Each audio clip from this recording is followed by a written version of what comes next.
ವಿದ್ಯಾರ್ಥಿಗಳಿಗೆ, ಪೋಷಕರಿಗೆ, ಪಾಲಕರಿಗೆ ಚಾನಲ್ಗೆ ಸ್ವಾಗತ.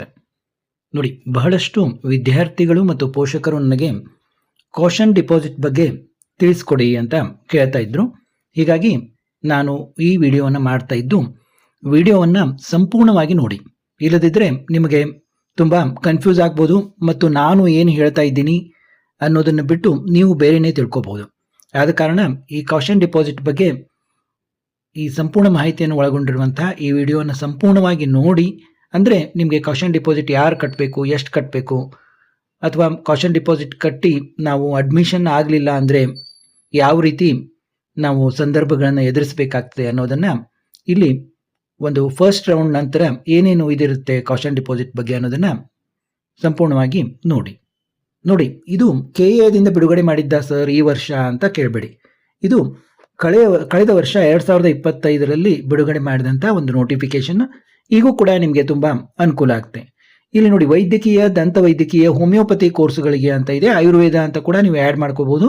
ಆದರೆ ಇದು ಆಯುರ್ವೇದ ಈಗ ಕೋರ್ಸನ್ನು ಅವರು ಬಿಟ್ಟಿಲ್ಲ. ಈಗ ವೈದ್ಯಕೀಯ, ದಂತವೈದ್ಯಕೀಯ ಅಷ್ಟು ಬಿಟ್ಟಿದ್ದಾರೆ.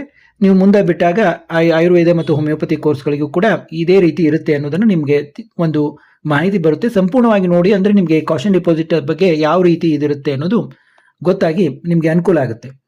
ನೋಡಿ, ಮೊದಲನೇ ಸುತ್ತಿನಲ್ಲಿ G ವರ್ಗದಲ್ಲಿ ವೈದ್ಯಕೀಯ ಸೀಟು ಪಡೆದು, ಅಂದರೆ ಗೌರ್ಮೆಂಟ್ ಸೀಟು ಗೌರ್ಮೆಂಟ್ ಕಾಲೇಜಲ್ಲಿ ಅಥವಾ ಗೌರ್ಮೆಂಟ್ ಸೀಟು ಪ್ರೈವೇಟ್ ಕಾಲೇಜಲ್ಲಿ ಏನು 1.5 ಲಕ್ಷದವರೆಗಿನ ಸೀಟು ಅಂತ ಅಪ್ರಾಕ್ಸಿಮೇಟ್ ಆಗಿ ಪಡೆದು ಚಾಯ್ಸ್ 2 ಆಯ್ಕೆ ಮಾಡುವವರು ಹಾಗೂ ದಂತವೈದ್ಯಕೀಯ, ಹೋಮಿಯೋಪತಿ ಕೋರ್ಸ್ಗಳಿಗೆ ಚಾಯ್ಸ್ 2 ಆಯ್ಕೆ ಮಾಡಿಕೊಳ್ಳುವವರು ಸೂಚನೆಗಳನ್ವಯ ಕೋರ್ಸಿನ ಶುಲ್ಕವನ್ನು ಪಾವತಿಸಬೇಕು. ಅಂದರೆ ನಿಮ್ಮ ಕೋರ್ಸಿನ ಶುಲ್ಕ ಎಷ್ಟಿರುತ್ತೆ ಅಷ್ಟು ಶುಲ್ಕವನ್ನು ನೀವು ಪಾವತಿಸಬೇಕು. ಈಗ ಒಂದು ವೇಳೆ ನಿಮಗೆ ಪ್ಯೂರ್ ಗೌರ್ಮೆಂಟ್ ಸೀಟು ಸಿಕ್ಕಿತ್ತು, 65,000 ಫೀ ಇದೆ MBBS, ಅಷ್ಟು ನೀವು ಪಾವತಿ ಮಾಡಬೇಕು. ಒಂದು ವೇಳೆ ನಿಮಗೆ ಆಯುರ್ವೇದ ಸಿಕ್ಕಿದೆ, ಪ್ಯೂರ್ ಗೌರ್ಮೆಂಟು 25,000 ಫೀ ಇದೆ, ಕೇವಲ ಅಷ್ಟು ಪೇ ಮಾಡಬೇಕು. ಇಲ್ಲ ನನಗೆ 1.5 ಲಕ್ಷದ MBBS ಸೀಟ್ ಸಿಕ್ಕಿದೆ ಅಂದರೆ ಅಷ್ಟು ಪೇ ಮಾಡಬೇಕು. ಇಲ್ಲ ನನಗೆ ಒಂದು 75,000ದ BAMS ಸೀಟ್ ಸಿಕ್ಕಿದೆ ಅಂದರೆ ಅಷ್ಟು ಪಾವತಿ ಮಾಡಬೇಕು. ಅಥವಾ ನನಗೆ 1,98,000 ಅಥವಾ 1 ಲಕ್ಷ ಅಂತ ಇಟ್ಕೊಳ್ಳಿ, ನನಗೆ BDS ಸೀಟ್ ಸಿಕ್ಕಿದೆ ಅಂದರೆ ಅಷ್ಟು ಪೇ ಮಾಡಬೇಕು. ಅಥವಾ ನನಗೆ ಒಂದು ಪ್ಯೂರ್ BDS ಗೌರ್ಮೆಂಟ್ ಕಾಲೇಜಲ್ಲಿ BDS ಸೀಟು ಅಪ್ರಾಕ್ಸಿಮೇಟ್ ಒಂದು 50,000 ಅಂತ ತಿಳ್ಕೊಳ್ಳೋಣ, ಅಷ್ಟು ಸಿಕ್ಕಿದೆ ಅಂತ ಅಷ್ಟು ಪೇ ಮಾಡಬೇಕು. ಅಂದರೆ ನಿಮ್ಮ ಕೋರ್ಸಿಗೆ ಎಷ್ಟು ಫೀ ಇರುತ್ತಲ್ಲ ಅಷ್ಟು ಸಂಪೂರ್ಣವಾಗಿ ಪೇ ಮಾಡಬೇಕು. ಇಲ್ಲ ನಾನು ಈಗ ಅರ್ಧ ಕಟ್ತೀನಿ ಆಮೇಲೆ ಅರ್ಧ ಕಟ್ತೀನಿ, ಈ ರೀತಿ ಇರೋದಿಲ್ಲ. ಮತ್ತು ಮುಂದೆ ನೋಡಿ, ಆದರೆ ಅಭ್ಯರ್ಥಿಗೆ 12 ಲಕ್ಷಕ್ಕಿಂತ ಹೆಚ್ಚಿನ ಶುಲ್ಕದ ವೈದ್ಯಕೀಯ ಸೀಟು ಮೊದಲನೇ ಸುತ್ತಿನಲ್ಲಿ ಹಂಚಿಕೆಯಾಗಿದ್ದಲ್ಲಿ, ಕೆಲವೊಬ್ರು ಏನು ಮಾಡಿರ್ತೀರಿ, 12 ಲಕ್ಷದ ಸೀಟನ್ನು ಹಾಕ್ಕೊಂಡಿರ್ತೀರ, ನಮಗೆ ಗೌರ್ಮೆಂಟ್ ಸೀಟು ಸಿಗೋದಿಲ್ಲ ಅಂತ ಪ್ರೈವೇಟ್ ಸೀಟು ಅದ್ರ ಜೊತೆಗೆ ತೆಳಗಡೆ ಹಾಕಿರ್ತೀರ ಮತ್ತು ಅದು ಅಲಾಟ್ ಆಗಿಬಿಡುತ್ತೆ. ಅವರು ಚಾಯ್ಸ್ 2 ಆಯ್ಕೆ ಮಾಡಿಕೊಂಡಲ್ಲಿ ಅಂಥ ಅಭ್ಯರ್ಥಿಗಳು ಕೂಡ ಏನು ಮಾಡಬೇಕು, 12 ಲಕ್ಷ ನೋಡಿ 117 ರೂಪಾಯಿಯನ್ನು ಮುಂಗಡ ಕೋರ್ಸು ಶುಲ್ಕವಾಗಿ ಪಾವತಿಸಬೇಕು. ಕೋರ್ಸಿನ ಉಳಿದ ಶುಲ್ಕವನ್ನು 2ನೇ ಸುತ್ತಿನಲ್ಲಿ ಸೀಟು ಹಂಚಿಕೆಯ ಫಲಿತಾಂಶದ ಪ್ರಕಟಣೆಯ ನಂತರ ಪಾವತಿಸಬೇಕು.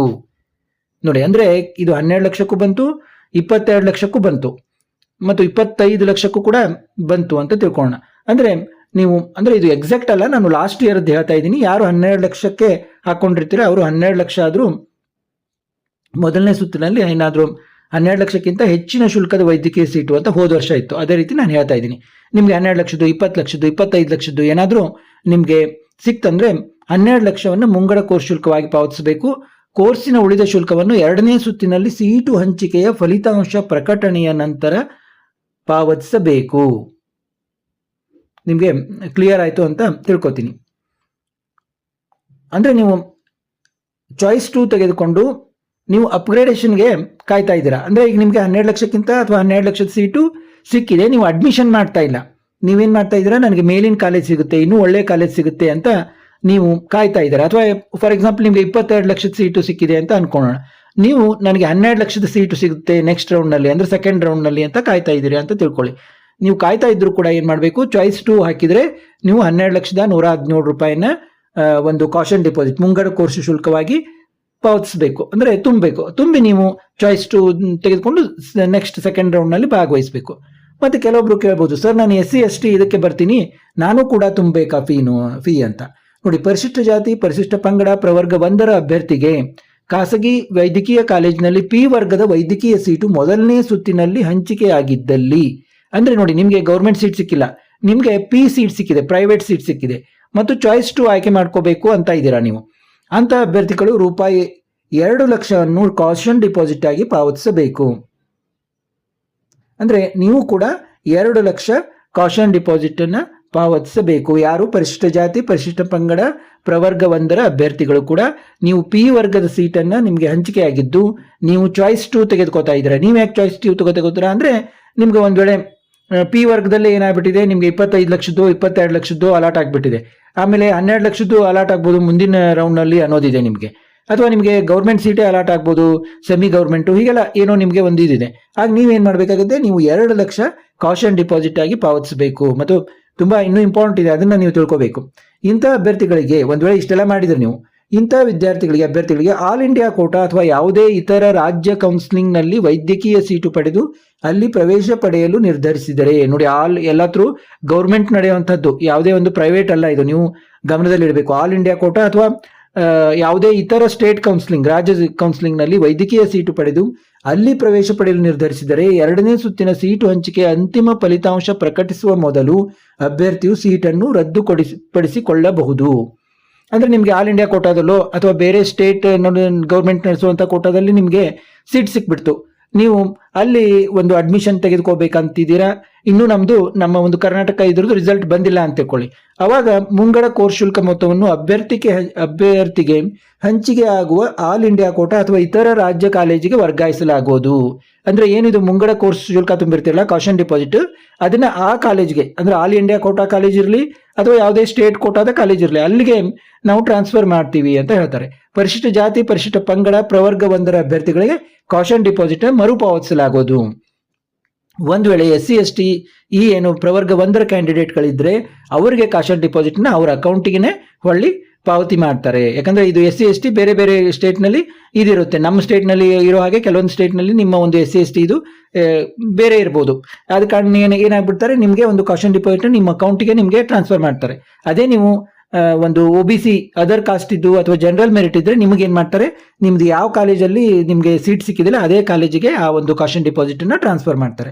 ಒಂದು ವೇಳೆ ಅಭ್ಯರ್ಥಿಯು ಆಲ್ ಇಂಡಿಯಾ ಕೋಟಾ ಅಥವಾ ಯಾವುದೇ ಇತರ ರಾಜ್ಯ ಕೌನ್ಸಿಲಿಂಗ್ ನಲ್ಲಿ ವೈದ್ಯಕೀಯ ಸೀಟು ಸಿಗದಿದ್ದರೂ, ಇಲ್ಲಿ ಲಕ್ಷ್ಯ ಕೊಡಬೇಕು, ನಿಮ್ಗೆ ಯಾವುದೇ ವೈದ್ಯಕೀಯ ಸೀಟು ಸಿಕ್ಕಿಲ್ಲ ಆದ್ರೂ ಕೂಡ ನೀವೇನ್ ಮಾಡ್ತೀರಿ, KEA ಸೀಟು ರದ್ದುಪಡಿಸಿಕೊಳ್ಳಲು ಬಯಸಿದರೆ 12,17,000 ನೋಡಿ 117 ಸಂಪೂರ್ಣ ಮುಂಗಡ ಕೋರ್ಸ್ ಶುಲ್ಕ ಮೊತ್ತವನ್ನು ಮುಟ್ಟುಗೋಲು ಹಾಕಿಕೊಳ್ಳಲಾಗುತ್ತದೆ. ನೋಡಿ ಅದಕ್ಕೆ ನಾವು ವಿಡಿಯೋ ಮಾಡ್ತಾ ಇರೋದು. ನೀವು ತುಂಬಾ ಕೇರ್ಲೆಸ್ ಆಗಿ ಸುಮ್ಮನೆ ಭಾಗವಹಿಸುವಂತಿಲ್ಲ. ಈಗ ನೀವು 12,117 ರೂಪಾಯಿ ಕಟ್ಟಿದ್ದೀರಾ ಒಂದು ಕಾಷನ್ ಡಿಪಾಸಿಟ್, ಆದ್ರೂ ಕೂಡ ನೀವೇನ್ ಮಾಡ್ಬೇಕಂತೀರಾ, ನಾನು MBBS ಹೋಗ್ಲಿಕ್ಕೆ ನನಗೆ ಮನಸ್ಸಿಲ್ಲ ಬಿಡು, ನಾನು ಒಲ್ಲೆ ಅಂತ ನೀವು ನಿಮ್ಗೆ ಆ ಸೀಟ್ ಅಲಾಟ್ ಆಗಿದೆ, ನೀವು ಒಲ್ಲೆ ಅಂತ ಈಗ ಚಾಯ್ಸ್ 2 ಹಾಕಿದ್ರಿ, ಆದ್ರೂ ಈಗ ನಿಮ್ಗೆ ಏನಾಗ್ಬಿಟ್ಟಿದೆ, ಸೀಟ್ ನಾನು ರದ್ದು ಮಾಡ್ಕೋತೀನಿ ಅಂತ ನೀವು ಇದು ಮಾಡ್ಕೊತಾ ಇದ್ರಿ ಯಾವ ಕಾರಣದಿಂದಲೋ. ಅವಾಗ ಏನ್ ಮಾಡ್ತಾರೆ, ನಿಮ್ಮ 12,117 ರೂಪಾಯಿ ಏನಿರ್ತಲ್ಲ ಅದನ್ನ ಮುಟ್ಟುಗೋಲು ಹಾಕಿಕೊಳ್ತಾರೆ, ಫಾರ್ಫಿಟ್ ಮಾಡ್ಕೊಂತಾರೆ. ಪರಿಶಿಷ್ಟ ಜಾತಿ, ಪರಿಶಿಷ್ಟ ಪಂಗಡ, ಪ್ರವರ್ಗ 1ರ ಅಭ್ಯರ್ಥಿಗಳಿಗೆ ₹2,00,000 ಕಾಷನ್ ಡಿಪಾಸಿಟ್ ಅನ್ನು ಮುಟ್ಟುಗೋಲು ಹಾಕಿಕೊಳ್ಳಲಾಗುವುದು. ನೋಡಿ ಅವರು ಏನು 2,00,000 ತುಂಬಿರ್ತಾರಲ್ಲ ಅದನ್ನು ಕೂಡ ಮುಟ್ಟುಗೋಲು ಹಾಕಿಕೊಳ್ತಾರೆ. ಆದ ಕಾರಣ ನೀವು ತುಂಬಾ ಜಾಗರೂಕತೆಯಿಂದ ನೀವು ಫೀ ತುಂಬಬೇಕು, ಕಾಷನ್ ಡಿಪಾಸಿಟ್ ಅನ್ನ ತುಂಬಬೇಕು. ಮೊದಲ ಸುತ್ತಿನಲ್ಲಿ ಸೀಟ್ ಪಡೆದು ಚಾಯ್ಸ್ 2 ಹಾಕಿ ಕೋರ್ಸ್ ಶುಲ್ಕವನ್ನು ಮಾತ್ರ ಪಾವತಿಸಿದ್ದವರು ಆಲ್ ಇಂಡಿಯಾ ಕೋಟಾ ಅಥವಾ ಇತರ ಯಾವುದೇ ರಾಜ್ಯ ಕೌನ್ಸಿಲಿಂಗ್ನಲ್ಲಿ ಸೀಟ್ ಪಡೆದು ಅಲ್ಲಿಯೂ ಸೇರದೆ KEA ಸೀಟು ರದ್ದುಪಡಿಸಿಕೊಳ್ಳಬೇಕಾದಲ್ಲಿ ₹2,00,000 ದಂಡವಾಗಿ ಪಾವತಿಸಬೇಕು ಮತ್ತು ಕಟ್ಟಿದ ಕೋರ್ಸ್ ಶುಲ್ಕವನ್ನು ಸಹ ಮುಟ್ಟುಗೋಲು ಹಾಕಿಕೊಳ್ಳಲಾಗುವುದು. ನೋಡಿ ಒಂದ್ ವೇಳೆ ನಿಮಗೆ ಗೌರ್ಮೆಂಟ್ ಸೀಟೇ ಸಿಕ್ಕಿದೆ, ನಿಮಗೆ 65,000 MBBS ಸೀಟ್ ಸಿಕ್ಕಿದೆ ಅಥವಾ 1.5 ಲಕ್ಷದ MBBS ಸೀಟ್ ಸಿಕ್ಕಿದೆ ಅಥವಾ ಆಲ್ ಇಂಡಿಯಾ ಕೋಟಾದಲ್ಲಿ ಸೀಟ್ ಸಿಕ್ಕಿದೆ, ನೀವೇನ್ ಮಾಡಿದ್ರೆ ಸೀಟ್ ಸಿಕ್ಕಿದೆ, ನೀವು ಫೀಸನ್ನು ಕಟ್ಟಿದ್ದೀರಾ, ಆದರೆ ನೀವು ಅಲ್ಲಿ ಹೋಗಿ ಜಾಯಿನೇ ಆಗಿಲ್ಲ. ಈಗ ಸ್ಟೇಟ್ ಗೌರ್ಮೆಂಟ್ ಆಯಿತು, ಆಲ್ ಇಂಡಿಯಾ ಕೋಟಾ ಆಯಿತು ಅಥವಾ ಬೇರೆ ಸ್ಟೇಟ್ ಗೌರ್ಮೆಂಟ್ ಆಗಿದೆ, ನಿಮ್ಗೆ ಸೀಟ್ ಸಿಕ್ಕಿದೆ, ಫೀಸ್ ತುಂಬಿದ್ದೀರಾ, ಆದರೂ ನೀವು ಅಲ್ಲಿ ಕಾಲೇಜಿಗೆ ಸೇರ್ತಾ ಇಲ್ಲ, ಸೇರದೆ ಏನು ಮಾಡಿಬಿಟ್ಟಿದ್ದೀರಿ, ನೀವು ಸೀಟನ್ನು ರದ್ದುಪಡಿಸ್ಕೋಬೇಕು ಅಂತ ಇದ್ದೀರಾ. ಅಂಥವ್ರಿಗೆ ಏನು ಮಾಡ್ತಾರೆ, 2,00,000 ದಂಡ ಹಾಕ್ತಾರೆ ಮತ್ತು ನೀವು ಹಾಕಿದ ಒಂದು ಏನು ಕಟ್ಟಿದ ಕೋರ್ಸ್ ಶುಲ್ಕವನ್ನು ಸಹ ಮುಟ್ಟುಗೋಲು ಹಾಕಿಕೊಳ್ಳಲಾಗುವುದು. ಮತ್ತು ಇದಕ್ಕಿಂತ ಹೆಚ್ಚಿಗೆ ಏನಂದ್ರೆ, ಇಂಥ ಅಭ್ಯರ್ಥಿಗಳಿಗೆ ಮುಂದಿನ ಸುತ್ತುಗಳಲ್ಲಿ ಭಾಗವಹಿಸಲು ಅವಕಾಶ ಇರುವುದಿಲ್ಲ. ನೋಡಿ ಇಂಥ ಅಭ್ಯರ್ಥಿಗಳಿಗೆ ಮುಂದಿನ ಯಾವ ಸುತ್ತುಗಳಲ್ಲಿ ಕೂಡ ಭಾಗವಹಿಸಲಿಕ್ಕೆ ಅವಕಾಶ ಇರೋದಿಲ್ಲ ಮತ್ತು ಯಾವುದೇ ಒಂದು ಸ್ಟೇಟ್ ಕೌನ್ಸಿಲಿಂಗ್ನಲ್ಲಿ ಆಲ್ ಇಂಡಿಯಾ ಕೋಟಾದಲ್ಲಿ ಕೂಡ ಭಾಗವಹಿಸಲಿಕ್ಕೆ ನೀವು ಅನರ್ಹರಾಗ್ತೀರಾ. ಆದ ಕಾರಣ ತುಂಬಾ ಎಚ್ಚರಿಕೆಯಿಂದ ನೀವು ನಿಜವಾಗಿ ನಾನು ಮೆಡಿಕಲ್ ಮಾಡಬೇಕು ಅಂತ ನೀವು ತಿಳ್ಕೊಂಡೇ ಕೂಡ ಏನು ಫೀಸನ್ನು ತುಂಬಬೇಕು. ಸುಮ್ಮನೆ ಒಂದು ಹುಡುಗಾಟಕ್ಕೆ ನೀವು ಇದನ್ನ ಮಾಡಬಾರ್ದು. ನಿಮ್ಮ ಒಂದು ಕಟ್ಟಿರೋ ದುಡ್ಡು ಹೋಗುತ್ತೆ ಮತ್ತೆ ನಿಮ್ಗೆ ಯಾವುದೇ ಸೀಟು ಕೂಡ ನೀವು ಯಾವುದೇ ಕಾಲೇಜ್ನಲ್ಲೂ ಸೇರೋದಿಲ್ಲ. ಆದ ಕಾರಣ ಈ ಒಂದು ಮಾಹಿತಿ ನಿಮಗೆ ಸರಿಯಾಗಿ ಅರ್ಥ ಆಯಿತು ಅಂತ ತಿಳ್ಕೊಂಡಿದ್ದೀನಿ. ನೋಡಿ, ಇದು ಲಾಸ್ಟ್ ಇಯರ್ದು ನಾನು ಮಾಡಿದ್ದು ನಿಮ್ಮ ತಿಳುವಳಿಕೆಗಾಗಿ. ಹೆಚ್ಚು ಕಡಿಮೆ ಇದೇ ರೀತಿ ಈ ವರ್ಷ ಕೂಡ ಇರುತ್ತೆ. ಆದ ಕಾರಣ ನೀವು ಒಂದು ವೇಳೆ 12 ಲಕ್ಷಕ್ಕಿಂತ ಮೇಲಿನ ಸೀಟುಗಳನ್ನು ಕೂಡ ಹಾಕೊಂಡಿದ್ರೆ ನೀವು ಮಿನಿಮಮ್ 12 ಲಕ್ಷ ಆದರೂ ರೆಡಿ ಇಟ್ಕೋಬೇಕು. ಮತ್ತೆ ಮುಂದಿನ ವಿಡಿಯೋದಲ್ಲಿ ಮತ್ತೊಂದು ವಿಷಯದ ಬಗ್ಗೆ ಮಾತನಾಡೋಣ. ಯಾರಿಗೆ MBBS, BAMS, BDS ಯಾವ ಥರದ ಸೀಟು ಸಿಗುತ್ತೆ, ಅದನ್ನು ಹೇಗೆ ಕಂಡುಹಿಡಿಯೋದು ಅನ್ನೋದರ ಬಗ್ಗೆ ಮುಂದಿನ ವಿಡಿಯೋದಲ್ಲಿ ನಾವು ನೋಡೋಣ.